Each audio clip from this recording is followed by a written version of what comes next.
Hey guys, I'm your host, Tara A. Devlin, and welcome to this week's episode of Kowabana, true Japanese scary stories from around the internet. My latest book, Kijo, Japan's Most Notorious Female Criminals, is now out. I've been hard at work on this book for much of this year, so if you want to hear about some of the horrifying, bizarre, and often confusing crimes that some of Japan's most notorious female criminals have committed, do check it out. It's available on Amazon right now. Depending on when you're listening to this, Merry Christmas and/or a Happy New Year. It has certainly been another long and trying year, and who knows how things are going to go this upcoming year either. But I hope you are doing as well as can be in these trying times, and I'd like to thank you for joining me here on this podcast as well. We've been going for over 4 years now, and when I think about how long that really is, it blows my mind. Whether you've been here from the beginning or just started with this very episode, thank you for choosing to spend some of your time with me. I hope this show has helped entertain, distract, and maybe even scare you as well. In a good way, of course. This week, we're looking at a few stories of ominous and incredibly unlucky encounters with the other side. What's really lurking out there? What does it want from us? And can we avoid it, even if we try? You may not like the answers to those questions. First up, a woman gets a call from an old friend who suddenly wants to meet up. Yet they apparently miss each other and, that night, something happens that changes both their lives forever. Find out what in The Woman from That Night.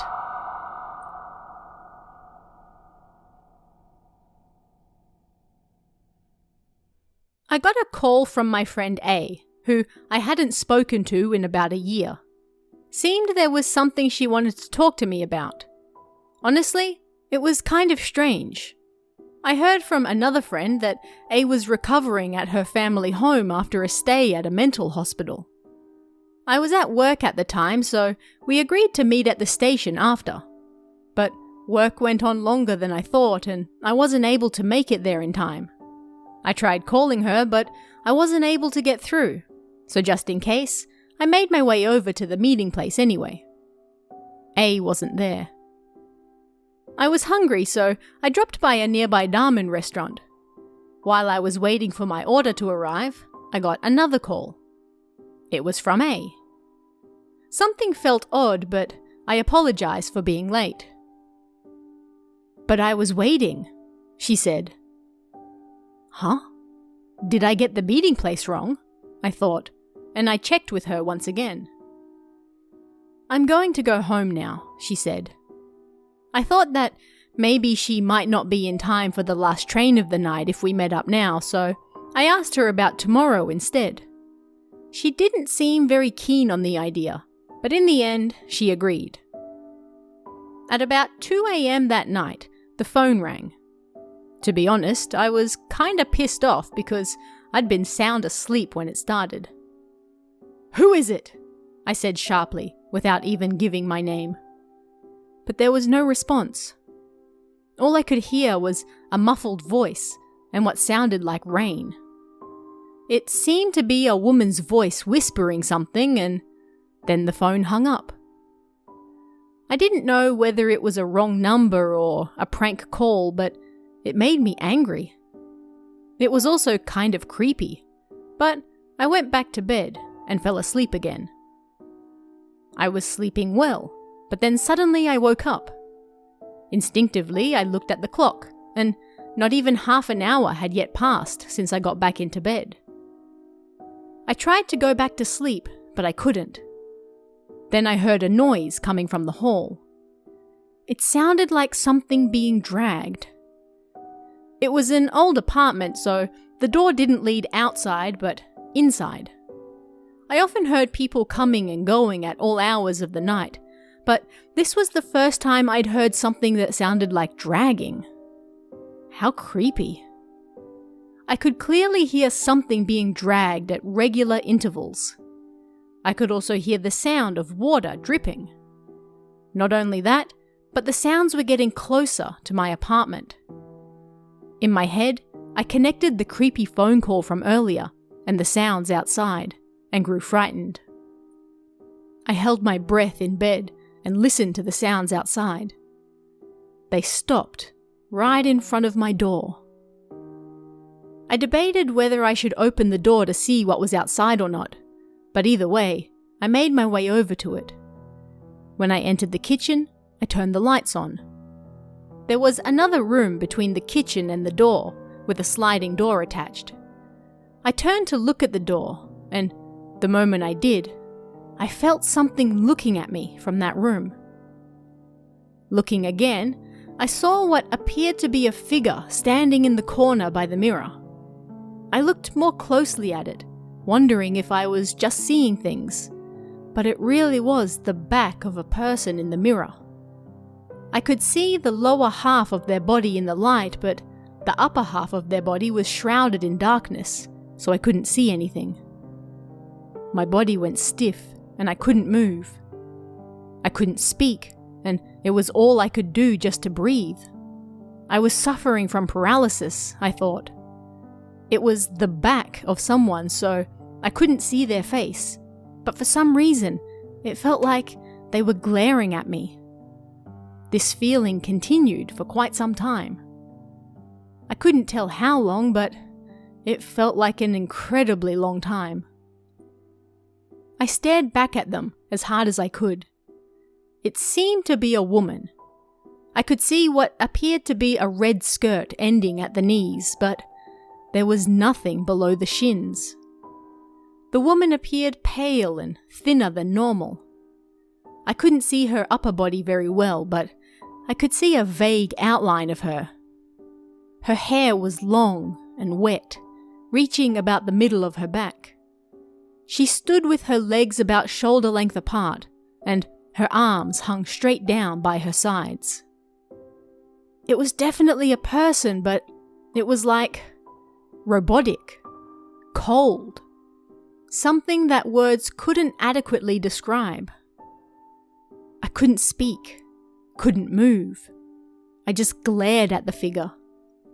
Suddenly, next thing I knew, somebody was knocking at the door. I couldn't move my neck, so I turned my eyes to look out the kitchen window and saw a figure standing outside. At first, I was afraid of the person knocking as well. The knocking continued for a long time, but then, when the figure moved away, I was suddenly overcome with a feeling of regret, like, no, don't go. Because their footsteps sounded just like that of a real person, and they slowly got quieter as the person walked away. In the meantime, I realized that I had taken my eyes off the figure of the woman in the room. Nervously, I returned my gaze to the corner, but nobody was there. I felt a sudden lightness in my body, and then I fell to the floor. I was confused and in a daze, and stayed like that until morning. I called in sick that morning and took the day off. I had finally come back to my senses, but I was still in a daze. It was lunchtime by the time I remembered that I was supposed to meet A again.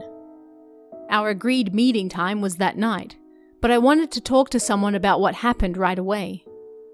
I was also curious about what A wanted to talk about, and wasn't sure whether she had recovered yet or not either.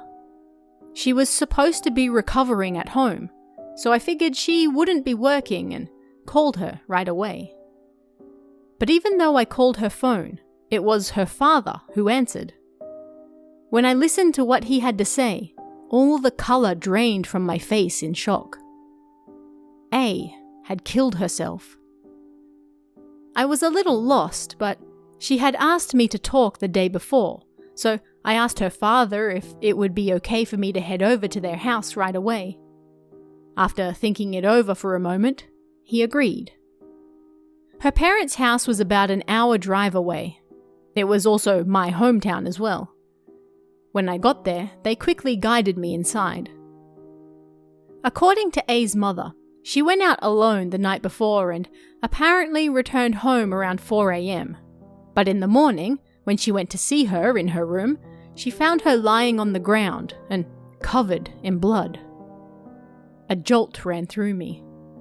That knock might have been A. But I decided not to tell her parents about it, because then I'd have to mention that woman I saw in my apartment as well. As I was getting ready to leave, I really needed to use the toilet. I didn't think I'd be able to hold out until I got back to the station, so I borrowed theirs. On the way back, I noticed a room with its sliding door slightly open. It was only open about 10 centimeters, but something about it set warning bells off, and so I peeked inside. Yeah, I really shouldn't have looked. There was blood everywhere. Seemed A quite literally met a grand end. From the bottom of my heart, I hoped that she would be able to move on. But something about it all seemed odd. When I looked at the TV, which reflected the room in the light, I could see what appeared to be a person located at a strange angle. There was nobody in the room. I thought maybe I was seeing things again, but looking closer, someone really was there. And I had definitely seen that skirt before. I suddenly remembered the woman from the night before. In the monitor, I could see the back of the woman. I stood in a straight line in front of the TV, so generally you wouldn't be able to see anyone reflected in it from that angle. And yet, I could see the back of that woman in the screen. And there was nobody else in the room but me. I quickly ran back to the reception room. A's parents looked at me with a quizzical look. I got out of there as soon as I could. On the day of A's funeral, us friends gathered together for the first time in a while, and we dropped by an izakaya pub on the way home. B, who was A's closest friend, then told us a story that went a little something like this. A was apparently lured by another woman to commit suicide together in the water. But partway through she got scared and somehow survived. A person who just happened to be passing by saved her. She was hospitalized for a while after that, but there didn't appear to be anything otherwise wrong with her. About 2 weeks later after the attempt, they finally found the other woman's body. Nobody knew who she was, and there were no other clues to her existence either. Everything A knew about the woman had been a lie. It was around this time that A started acting strangely. It was just a hunch, but I thought that maybe the woman I saw that night was actually that dead woman. I told B and the others everything that happened that night. Our other friends didn't really believe me, but B was different. I think I saw her too, he said. He said that A contacted him and said she wanted to talk about something, so they went to a family restaurant late one night to talk. They chatted until dawn, but the whole time he saw a woman standing there in the restaurant. It freaked him out, but he didn't say anything to A about it. As he was talking, B then suddenly turned to the wall and pointed. "Hey, what the hell is that on the wall?" We all turned to look at the same time. I understood what it was immediately, and it seemed everyone else did as well. We could see our blurry shadows being cast on the wall, but there was one in particular that stood out clear as day. It was very clearly a woman's shadow. Everyone stood up and moved at the same time, but that shadow alone remained. A few days later, B and I visited a spirit medium my mother knew for an exorcism. I don't want to make this any longer than it already is, so let me summarize what happened after. We never saw the woman again. Later, I realized that the woman I saw reflected in the mirror and television screen was no doubt looking at me. I could only see her back, but that was just because she was being reflected in the mirror and such, right? It's just a guess, but I think that A was no doubt terrified of that woman. This next story features something that might bring to mind images of the Kyofu Shimbun, the newspaper that prints details of people's deaths before they happen. A high school student finds postcards being delivered through her mailbox that seemingly detail the exact time when someone is going to die. At first she doesn't believe it, but when she sees news after news that matches perfectly, she starts to grow worried, especially when one postcard comes in with a familiar name. Find out who in Terrifying Mail.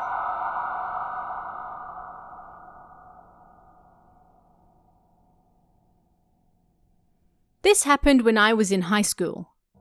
After the Kanhimo incident, a sort of sixth sense was awakened within me, and my friends often came to me for advice on such matters. Now, I say sixth sense, but at best, all I could do was see things. So, at best, all I could do was hear them out. Still, there were plenty of cases where it was just someone's imagination, or they solved the problem simply by telling it to another person. So in the end, it unexpectedly all worked out. October 25th. That evening, my friend Jay invited me out to a nearby cafe. Jay was a member of the soccer team, and their manager, Y-san, was suffering from some strange occurrences. When I got there, both Jay and Y-san were already there. Embarrassingly, I was not a member of any school clubs, and always celebrated my freedom after school, but I had seen Y-san numerous times at Jay's soccer matches. She was a cute girl with big eyes and an expressive face, and she was kind of like the mascot of the team. But I hadn't seen her for a long time, and her usual cheerfulness was gone. Instead, she looked tired and worn out. "Sorry, eh?" Jay said as he saw my face. He looked troubled as he spoke. "Seems this time really is a big problem." "What's wrong?"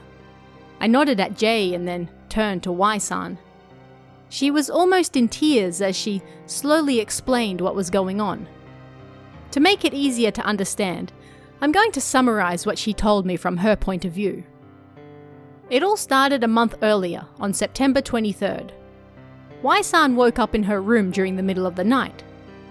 She lived by herself in her own apartment away from her parents, so she could attend high school. It was an apartment, but she still lived there alone, as a single woman. The landlord lived on the first floor, and the front had an automated lock. Originally, it was a rather old building, but it seemed the security had been strengthened in recent years. Y-san looked at the clock and saw it was 2:45 a.m. Thinking that she'd woken up at an odd time, she got out of bed to go to the toilet. As she did, she heard a noise coming from the hall on the other side of the front door. Listening closer, it seemed to be footsteps. Judging by the sound, it seemed to be something hard, like high heels or leather boots. "Who's coming home at this late hour of night?" she wondered, and thought it was just someone on the same floor returning home late. Rubbing her sleepy eyes, she turned to go to the toilet, but then again, she heard it. The footsteps. This time, they stopped right in front of her door. Suspicious, she held her breath. Then, the mailbox in the door opened, and something slipped through. Her apartment had the old type of mail system where there was a slot in the bottom part of the front door and mail was delivered through that. And whatever had just been pushed through the mail fell on top of her shoes by the front door. "Your mail's here," a male voice said from the other side of the door. Then the footsteps disappeared into the distance. Geez, it was just the mailman, Y-san thought, relieved. But there was no way. She checked the clock again. It was 2:49 a.m. Even if he messed up somewhere, there was no way the mailman would be delivering at this time. Scared, Y-san dove back into bed and trembled until morning. When it was finally light the next morning, Wai-san got out of bed to check what had been pushed through the mail slot. It was an ordinary government postcard. Nervously, she picked it up and checked the address. When she saw who it was addressed to, she was relieved. It wasn't for her. She then turned it over to check the other side. Her heart skipped a beat. The edge of the postcard was trimmed black, about 1 centimetre wide. The rest of it was mostly white, and in the middle was a single robotic line typed by a computer. September 27, 7:31 p.m. Dead. Thinking it just a bad prank, Wai-san threw the postcard away. She went back to her daily life and forgot all about it. Even when September 27th came, nothing special happened, and it passed without event. September 28th. It was a day off, and so Wai-san had lunch with a friend at a family restaurant. They chatted about their upcoming vacation plans, the concert of a singer they liked, that sort of thing, and generally just enjoyed their time together. As she was chatting with her friend, Wai-san glanced at the TV in the restaurant and couldn't believe her eyes. Last night around 7:30 p.m, a man from Nani City, Nani-san, 38, was found dead in his home. The cause of death was... Police are now investigating. It was the same name that had been written on the postcard. Scared, Wai-san rushed home. She wanted to check the name on the card once again. When she got there, she rifled through the garbage bag still sitting by her front door. She hadn't taken the garbage out since the postcard arrived, so it should still be there. But no matter how hard she looked, she couldn't find it. But still, that name was definitely the name that was on the postcard. As I listened to her story, I couldn't help but groan.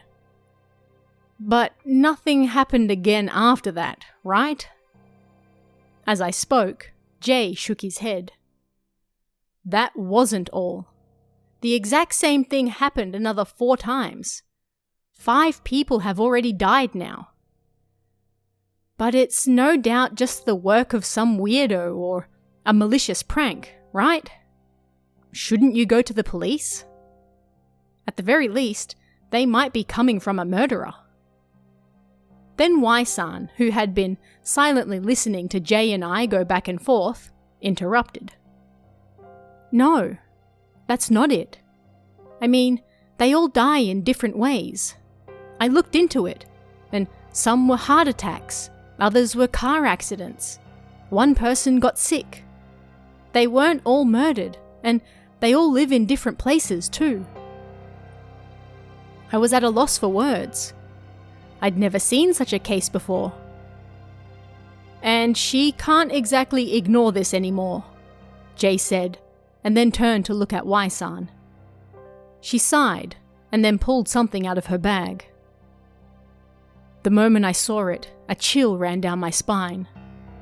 It was that horrible feeling I always got. The fact that it was there in her bag the whole time, and I didn't notice it, just felt wrong. It was a postcard with the edges trimmed in black. October 28th, 2 a.m. Dead, it said.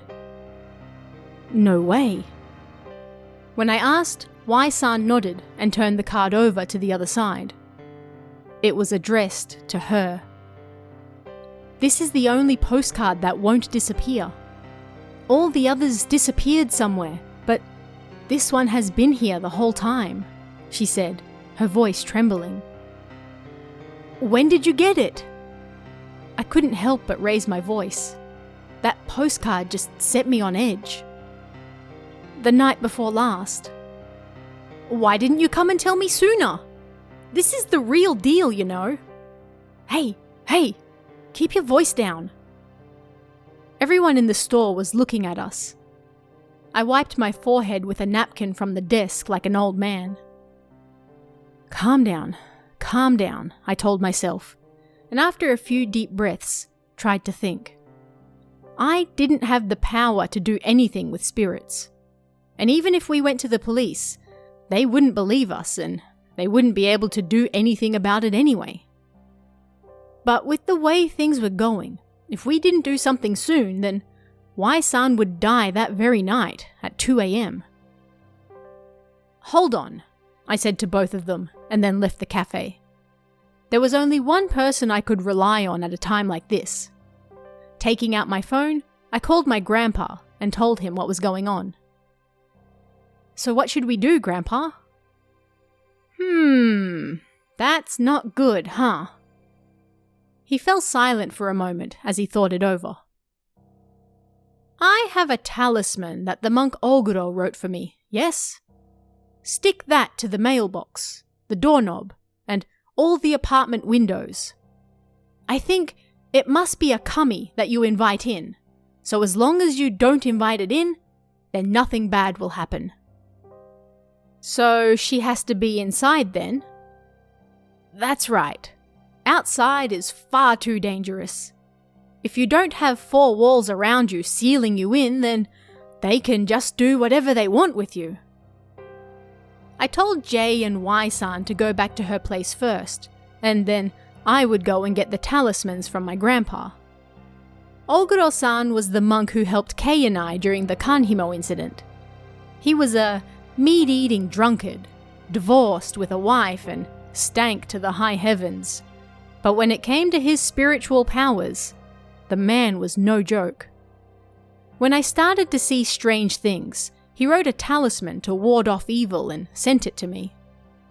I took that talisman and then went over to Y-san's apartment. It was 8 p.m. When I arrived, I found both Jay and Y-san waiting for me with pale faces. I did as my grandpa said and hung the talismans on the windows and the doorknob. Then, the 3 of us waited restlessly for the time to come. The time seemed to pass in an instant, perhaps because we were so nervous. The clock said 1:55 a.m. Y-san was the first to notice a change. "It's here!" Trembling, she dove under the blankets on her bed. We could hear footsteps outside, and at the same time, a chill ran down my back.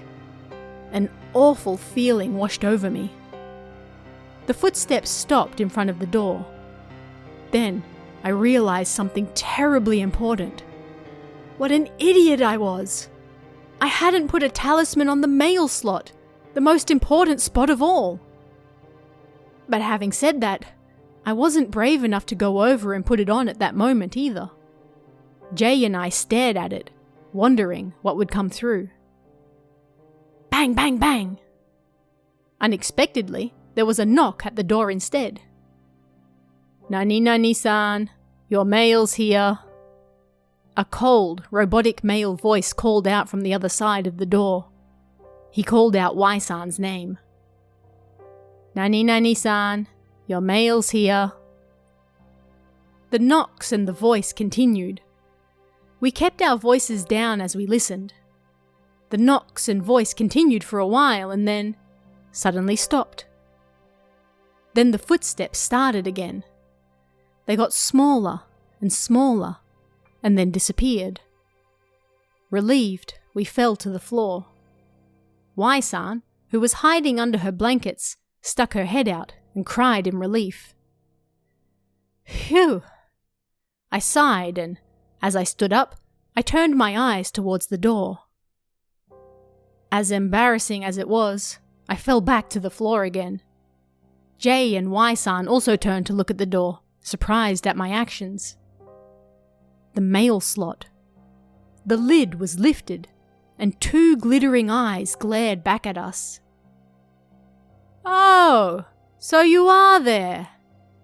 A thick, loud voice, entirely different to the one from before, echoed around the room. Bang, bang, bang! Bang, bang, bang!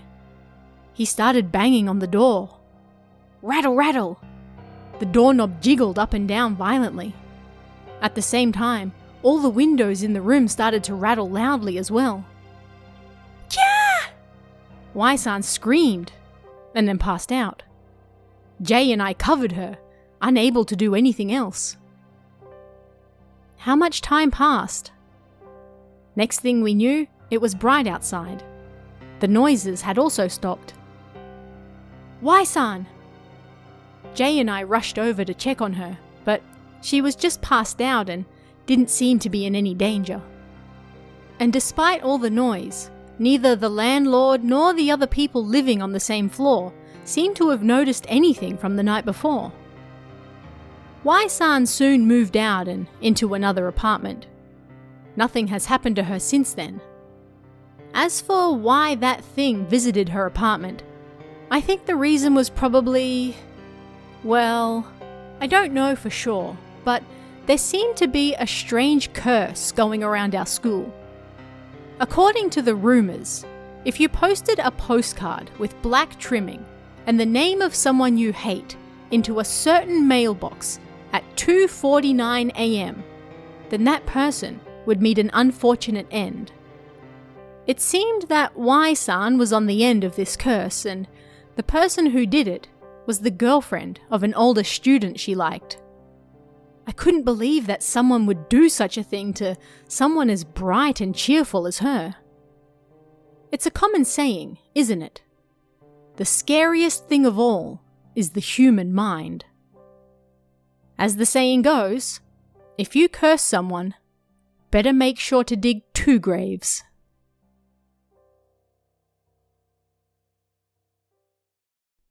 Our last story for this week will certainly make you think. A woman hears her husband singing something in his sleep that sounds nonsensical other than the one word she can make out. It's certainly not a pleasant word, but things just keep getting stranger and stranger from there. Is something after them? Find out in Eradication Song.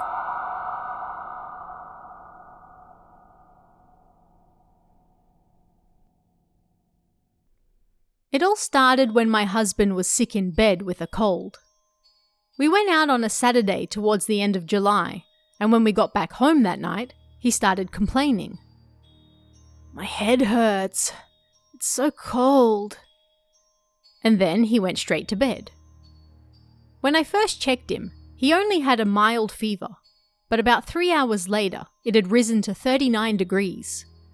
I wanted to give him some medicine, but he can't take over-the-counter stuff, so I called the local health centre and hospital, and after confirming he didn't have the flu, took him over to the hospital that night.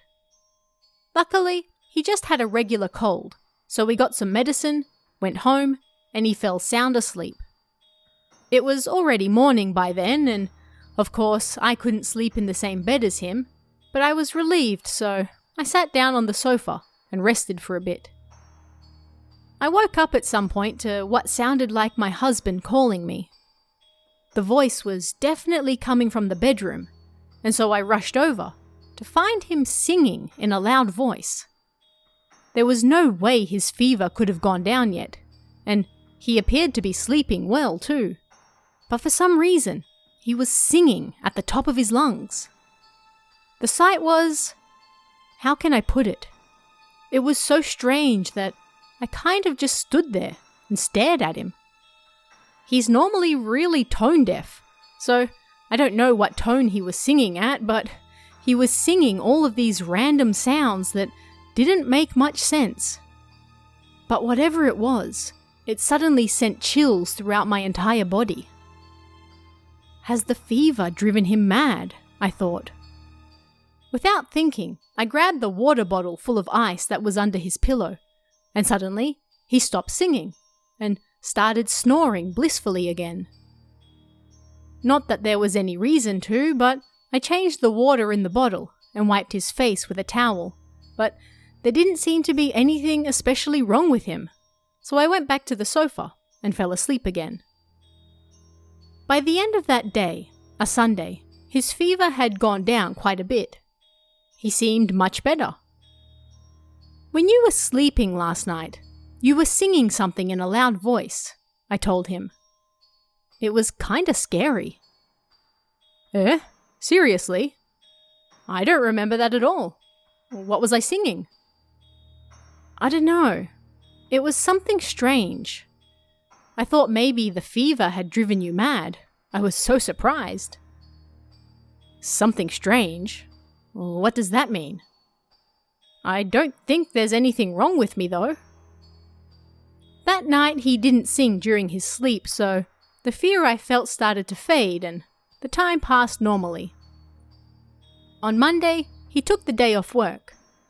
By Tuesday morning, he was pretty much back to his normal self again, and he smoked a cigarette out on the veranda.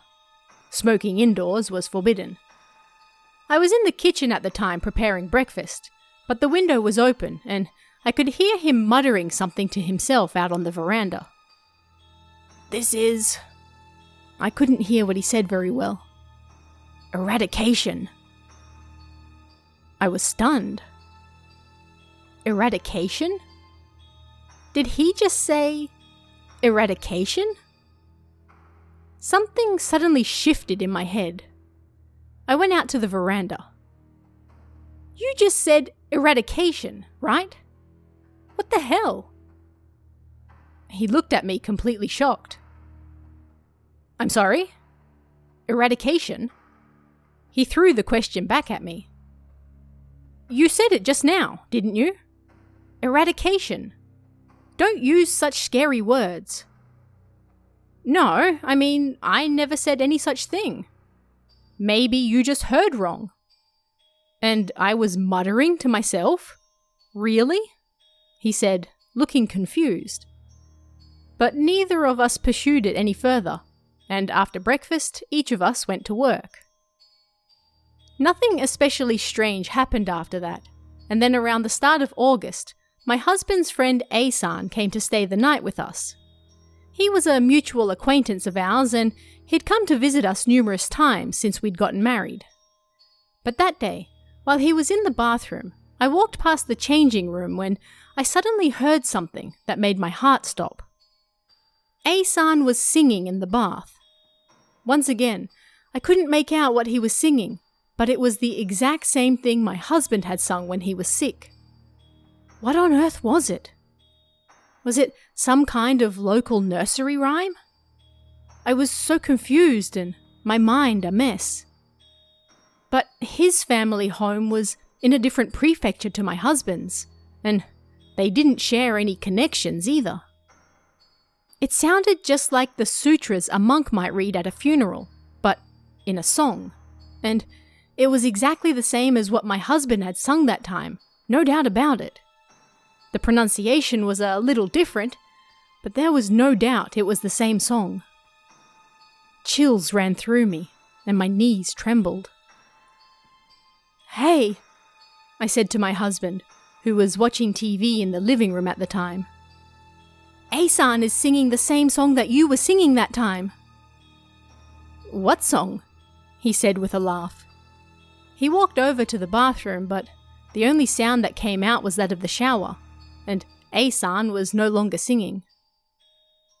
Sing that song you were just singing in the bath, I said to him when he came out. He looked at me in surprise. Eh? Was I singing? Apparently, it was the same song that I sang when I was asleep, my husband said. What song? A popular song that just came out or something? A-san asked. He genuinely didn't seem to know what I was talking about, and again, I trembled in fear. Both of them were a little taken aback by my reaction. Look, you shouldn't worry about it. Let's go have something to drink, they said brightly. And so the three of us sat around and had drinks and chatted the night away. 3 days later, I dropped by the supermarket in front of the station that I always visited after work, and it was busy, as usual. There were 3 people in front of me as I waited for the register, and then an old guy in front of me suddenly said, "Ah, I forgot something." He turned to look at me.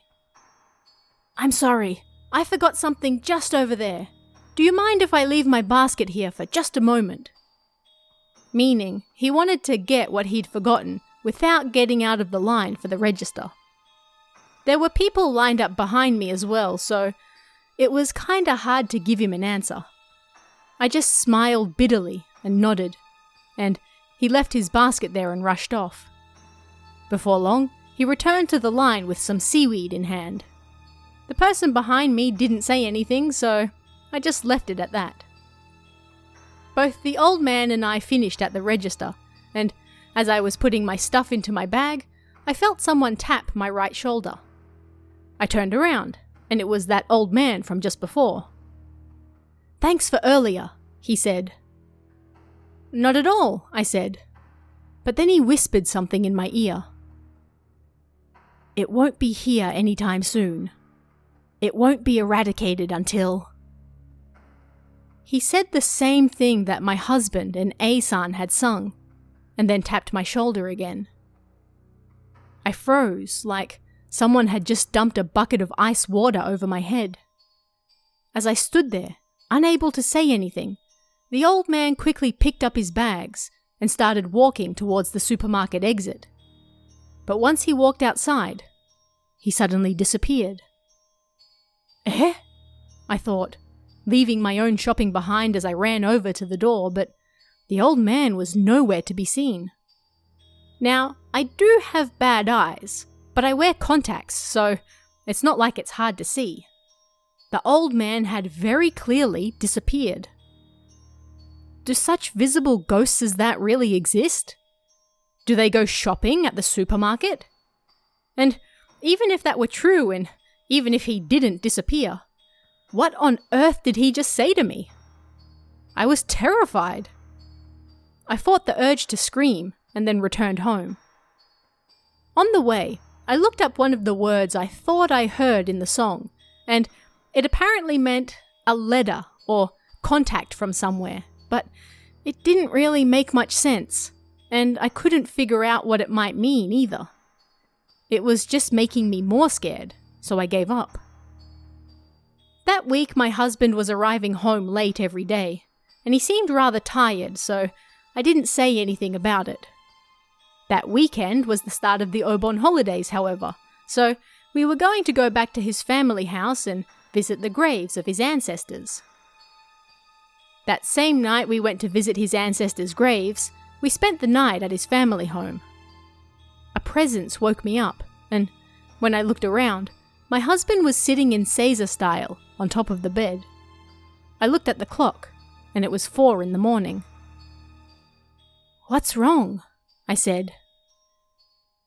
"Hey, you keep going on about how I've been saying eradication or whatever, right?" "What?" "I did, but what are you doing?" "I saw something. Just now. A woman in a white kimono. One of those 12-layered ceremonial ones. She had long hair, but it was messy, and she was so thin and pale. Both her hair and kimono were so long, it was like they were dragging behind her." "Were you dreaming?" "No, I don't think it was a dream. I feel like she said eradication, although I'm not sure." I thought I was going to pass out. To tell you the truth, it's the second time I've seen her. The first time was when I was in elementary school, and she was walking down the hallway then. My husband's family home had been around for more than 400 years, and although the house itself wasn't that old because it had been rebuilt, the land it stood on, as well as the neighbouring land that they owned, all of that was rather old. My husband was the eldest son, and he didn't have any other brothers. Eradication. Was that what the word meant? Like my husband was going to die or something without a child? Something like that? Thinking about it was already making me dizzy. My husband hated scary stories, so this was the first time I'd ever heard him say anything like that. But with the song, my husband's muttering, the old man at the supermarket, I was so terrified that I clutched my husband's hands. Nothing happened for a while after that, but the next morning, before the sun rose, my husband suddenly started singing loudly in his sleep again. I jumped up and shook him awake. "Huh?" he said, still half asleep, and I told him that he was singing. "No, I think maybe I'm going to die," he said, and then started crying. I took the day off work today. I didn't feel like cleaning or doing anything, so here I am, writing all this down. I'm thinking that maybe we should go visit a temple or a shrine or something to get cleansed. Is there anyone here who knows what this song might actually mean? If you do, please let me know. A huge thank you and shout out to this week's Cummy Tier members, Baked Beans and Nocturne. It's thanks to your support, along with everyone else, that I'm able to keep doing this show, so thank you very much. Don't forget to pick up Kijo, Japan's most notorious female criminals, available on Amazon right now, and check out our newly revamped merchandise store at kowabana.store. And if you'd like to chat about this week's stories, come and join us in the Kowabana Discord. You can find that link in the description or on kowabana.net. You can also check out our Patreon at patreon.com/TaraADevlin for exclusive bonus stories and extras, or our YouTube channel at youtube.com/KowabanaJapan for all sorts of Japanese horror you won't find anywhere else. Thanks guys. Stay safe and I'll see you again next time for even more Kowabana, true Japanese scary stories from around the internet. Want even more scary stories? Head over to kowabana.net for new translations every week. You can also join our Patreon for exclusive stories you won't find anywhere else. Head over to kowabana.net now.